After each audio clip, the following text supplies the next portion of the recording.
Ito nga yung chicken seaweed roll na sobrang trending ngayon at pwedeng-pwede nyo itong pangbenta, pang merienda o pang ulam na rin. Kaunti lang naman ang mga ingredients na kailangan nyo dito, kaya naman ituturo ko sa inyo kung paano ito ulutuin. Kailangan lang natin dito ng isang buo ng chicken breast. Bali, hiniwa ko lang siya ng maliliit at pagkatapos isang perasong carrots at isang perasong sibuyas na puti na rin.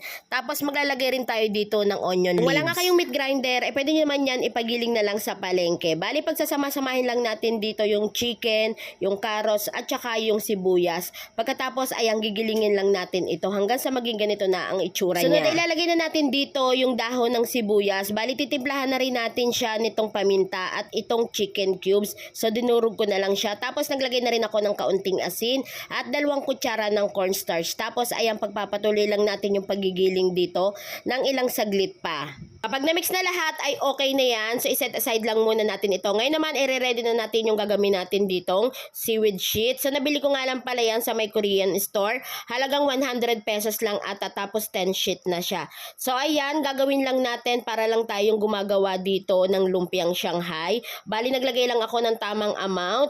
Tapos, ayan, iroro lang natin at binasa ko nga lang siya ng tubig para naman malak natin ito ng maayos. Sobrang dali lang naman ito magbalot para lang kayo nagbabalot ng lumpia niyan. So, ayan, binalot na natin lahat at bali 10 sheet nga yung nagawa ko dyan. Hindi ko pa nga naubos yung chicken. So, ayan, pinutol-putol ko nga lang siya sa 4. Bali, ang nagawa ko dito lahat ay 40 pieces na. Habang piniprepare nga natin ito, ay nagpainit na rin ako ng mantika sa ating kawali. Pagkatapos, ay maglalagay nga rin pala tayo dito ng cornstarch. Bali, nagtunaw ako ng 2 cornstarch sa kalahating basong tubig. Bago natin siya iprito, ay ilulublob muna natin siya sa cornstarch para may pagka-crispy na siya. Tapos, ayan, ipiprito lang natin lahat ng ating mga seaweeds roll.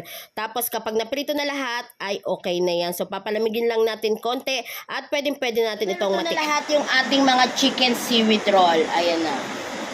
At syempre, titikman na natin yan. Tayo ditong sausawan na chili, sweet chili sauce. Grabe, sobrang lakas ng ulan dito. Ayan.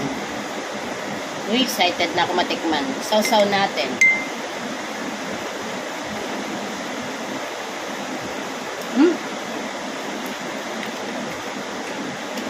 Sarap.